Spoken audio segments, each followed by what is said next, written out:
Unboxing. Thanks, Santa. Oh, my love. Yes.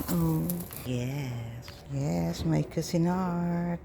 Yes, the attachments. Yan, unboxing.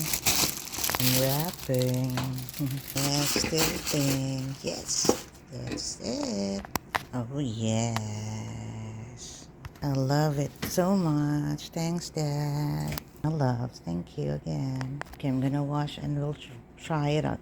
Try it out.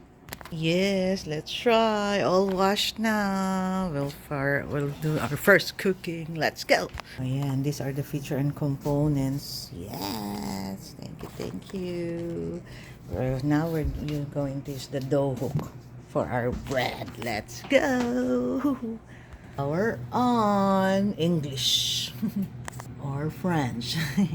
Yes, we put all the dry ingredients. Now we're gonna mix the wet ingredients for our bread mix. As we're going to choose this mix dough. Let's go. Okay, let's try, guys. Let's try. Ooh, mixing. Okay, for our bread. Mix all the wet now. Yes, mixing with the liquid now. Yes, form na. Little more. Galing. Yes, there's a timer. 2 more minutes and 55. Let's go. Yun, let's go. Done. Let's proof na. Okay, time check. 8:08.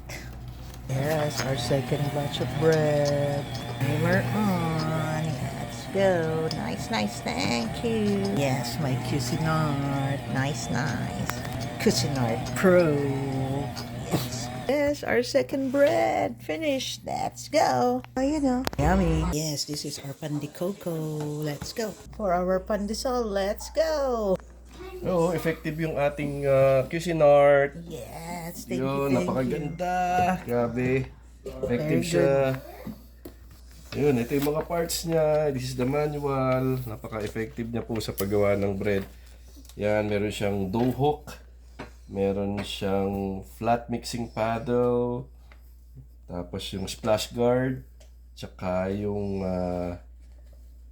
chef whisk. Yes, everything all good. Thank Tapos you. ito, 5.2 liters. So, tamang-tamang size lang po for Thank you for so making much, bread and cake. Cuisinart. Di ba po? Thank you. Thank you, Cuisinart. Bigyan naman. Happy New Year.